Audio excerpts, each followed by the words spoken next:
अस्सलाम वालेकुम। जिस तरह कि तुसीं जानते मैं इरफान खान उकाड़े वाला तुहाडे वास्ते वीडियो लैके आए Suzuki GD 110 engine oil change करने का तरीका। 14 का पाना लेना है, 14 का बोल्ट लगा है, सलेंसर के नाल लगा होंदा है।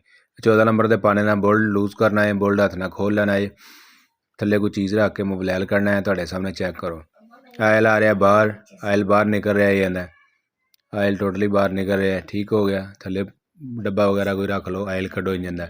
उस तो बाद पलासना की गेज खोल लो, पलासना को गेज शेज खोल लो, इनकी गेज गूज खोल के इधरों गेज खोलोगे ईजीली मोबाइल जल्दी निकल जाएगा ना। ऊपरों हवा मिल जाएगी तो मोबाइल जल्दी निकल जाएगा। चेक करो, आयल आ रहा बाहर। जो आयल निकलना बंद हो साइड ते कल्टी करके उल्टा के तो फिर मोबाइल वगैरह कढ़ना ही आंदा।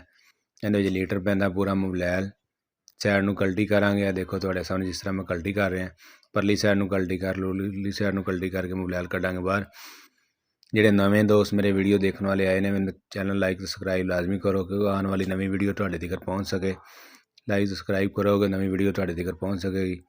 सब दोस्त वीडियो देखने वाले का बहुत बहुत शुक्रिया। यह हुण बोल्ट है, आयल बोल्ट है 14 नंबर का। इन्हूं पाना ही गोडी पैंदी है, चेक कर लो। 14 नंबर का पाना ही गोडी पेगी।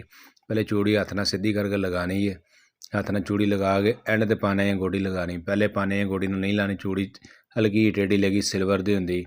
यह बहुत मुश्किल काम हो जाता, चूड़ी भी नहीं जल्दी नहीं पैंदी। ठीक हो गया, टाइट हो गया। एल डब्बा 1 लीटर का सुजुकी का जर्मन का अपना आयल जे GD 110 का पूरा लीटर डब्बा पैना है। इहदे विच तुहाडे सामने आयल पा रहे हैं, पीक रख के आयल पा रहे हैं। आयल पा के इतनी पीक घस देंगे, काम हो जाएगा कंप्लीट। हाँ जी, चेक करो, आयल पै रहा है। अच्छी तरह निचोड़ लेना। निचोड़न तो बाद इन्हें गेज लगा देंगे, गेज लगा के कंप्लीट काम हो जाएगा। 2-2.5 मिनट का काम है, आयल वगैरह चेंज हो जाता है। आसान जहा काम।